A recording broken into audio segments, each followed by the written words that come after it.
কাজের মেয়ে ফাতেমাকে বোনের স্বীকৃতি দিলেন তারেক রহমান। ইতিহাস সাক্ষী হলো আমার বাসার কাজের মেয়ে ফাতেমা দুঃসময়ে আমার পরিবারের ছায়ার মতো আঁকড়ে ধরেছিলেন। যখন আমি সপরিবারে লন্ডনে অবস্থান করছিলাম তখন বাসায় মা একা থাকতেন, শুধু কাজের মেয়ে ফাতেমা বেগম থাকতেন। এমনকি 2018 সালে যখন মার জেল হয় তখন ফাতেমা মার সেবা করার কেউ নেই ভেবে আদালতে আবেদন করেন যে স্যার, আমি স্বেচ্ছায় ম্যাডাম জিয়ার সঙ্গে জেলে যেতে চাই তার সেবা করার জন্য। তখন আদালত তার কথায় হতবাক হয়েছিলেন এবং আদালত সেই ব্যবস্থাই করে দিয়েছিলেন। আমার মার সঙ্গে 778 দিন জেল খেটেছেন। আজ আমার মা নেই। এই 18 বছরে ফাতেমা মায়ের ছায়া সঙ্গী হবার কারণে ফাতেমার শরীর থেকে আমার মায়ের গন্ধ খুঁজে পাই। তাই আইনিভাবে তাকে অ্যাডাপ্ট করে তাকে আমি বোনের স্বীকৃতি দিলাম। আজ থেকে ফাতেমা কাজের মেয়ে নন, সে শহীদ প্রেসিডেন্ট জিয়াউর রহমানের একমাত্র মেয়ে এবং আমরা দুই ভাই তারেক রহমান এবং আরাফাত রহমান কোকো। আমার বাবা মার সব সম্পত্তি থেকে আইনিভাবে ফাতেমা যা পাবেন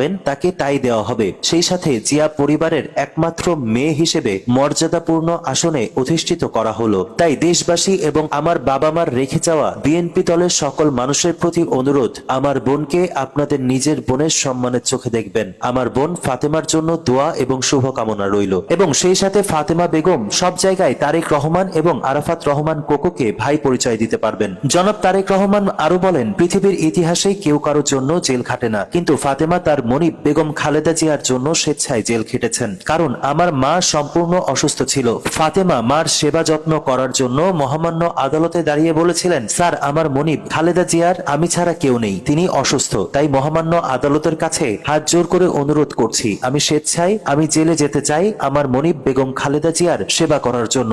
আমি তখন সপরিবারে লন্ডনে, কেউ ডানে বামে নেই। ফাতেমা কম শিক্ষিত মানুষ হয়ে সে এত বড় উদ্যোগ নিয়েছে। আমি লন্ডনে বসে ঘটনাটি শুনে চোখের পানি ধরে রাখতে পারি নাই, অঝরে কেঁদেছি আমি। আর ভেবেছি এই দুঃসময়ে আমার মাকে দেখার কেউ নাই। আর ফাতেমার মতো একজন মূর্খ মেয়ে এত বড় সিদ্ধান্ত কিভাবে নিল? তার সঙ্গে আমার পরিবারের নেই কোনো আত্মীয়ের সম্পর্ক।